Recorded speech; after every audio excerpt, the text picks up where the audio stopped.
Well, Rob, 3.5 months at sea, how are you feeling? Well, very excited today, Greg, because we've only got 5 hours and we'll see the lights of Sydney. So we want to get today under the belt, then there'll be celebrations tonight.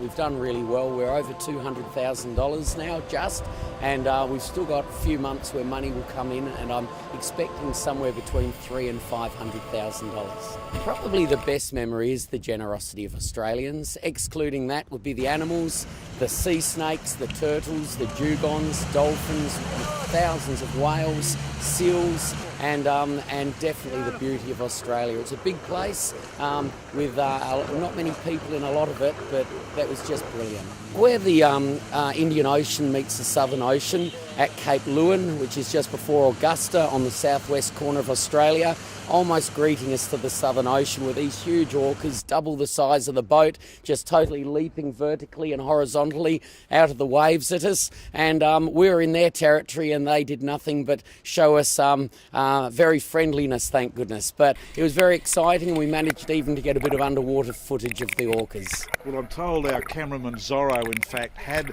his little GoPro camera ready to film underwater. You grabbed it from his hands, jumped in the water and got those shots. Well, not quite jumped, that's exaggerating, but I certainly shoved my arms under right next to it. And when I did, the orcas just dove straight down and we got a good bit of footage on that. I don't know of any case that they've hurt a person or a boat, and so odds were with us. But you're in their turf and you do what they want to do. Unfortunately for us, it was nothing but friendly.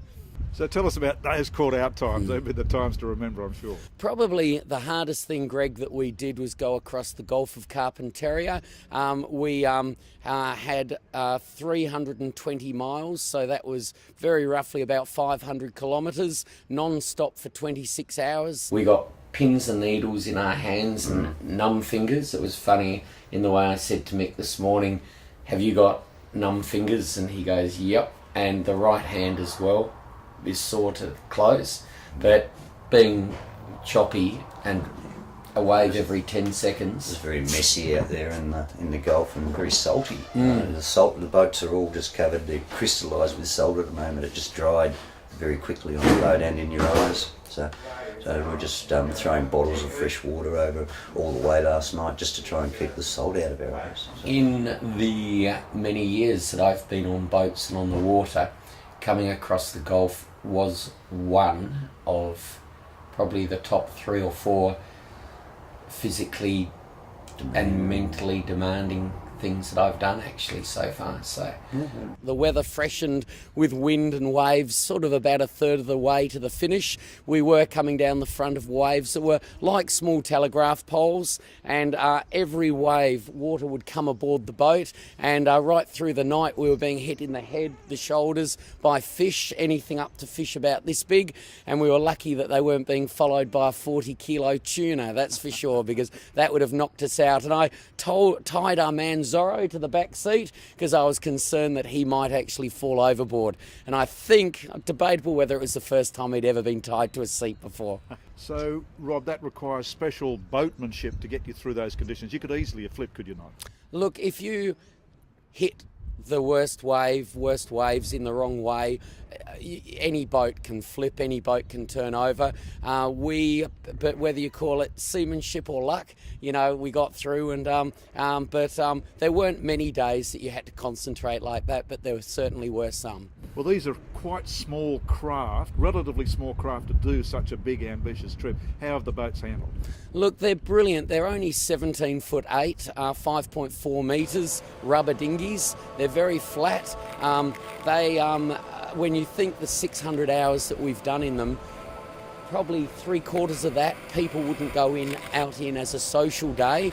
There have been a couple of cracks up here on the canopy, underneath the hull, a couple of little repairs, but overall they've stood up really, really well, so we're very, very lucky. About 2 days a week we slept on board the boat up until the last 2 weeks. At the end there it was pretty nasty because we'd be getting in water, wet to our undies, wringing out the sleeping bags. Some nights we even had fish jumping aboard. You don't need fishing rods up there because there's so many fish. But yeah, look, sleeping aboard the boats in the nice areas were good, except we had to be careful of crocodiles. Probably the most exciting night was Anson Bay, 1 day west of Darwin, and we just caught a tuna. I had very bloody shorts. I put a rope out the side with the shorts. Mick said not a good idea, and he later washed up a dish that we'd cooked the tuna in, and I said not a good idea. And at about 10 o'clock at night, we checked the depth under the water, under the boat, and it was only about a foot, so we decided to go into deeper water. Right next to the boat, a couple of foot away, was a crocodile at about 1.7 metres. Double the distance of the boat away was 2 at about 2.5 metres, and the only way out had one way bigger than the boat, back on it like this, legs on it like this, and we had to go around that to get out. No aggression, but they were certainly stalking us. So Rob, this has been an historic trip. First people ever to circumnavigate Australia, including Tasmania. In an outboard-driven dinghy, that's right. And we didn't set off with that target. We found out that about a month ago, and we're just, the main thing is definitely to eradicate polio from the planet, but as a bonus, we have become the first people to ever do it.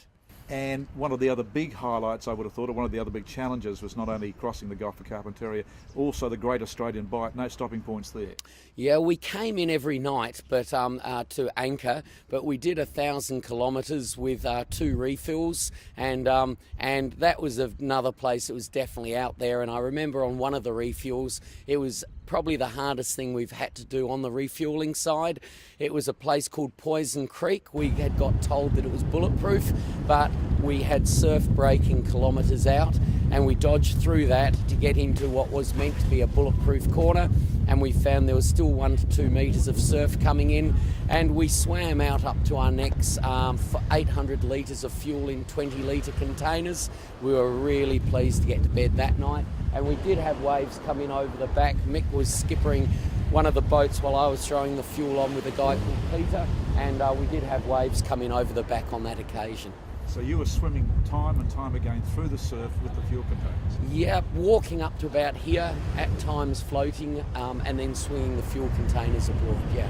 I think when Mick and I look back, and Zorro, at this journey in 30 years when we've all got our false hips and knees and elbows in place, probably with our timers coming from us as well, we'll reminisce the same journeys many, many times on the same day, I reckon. We're just pleased that we're 1 day away from Sydney, and there'll be a few drinks tonight. A few drinks, I'd like to share a few with you. I'll look forward to it, Greg. Rob, it's been a real pleasure working with you. Congratulations, and good luck with that final lead. Thank you.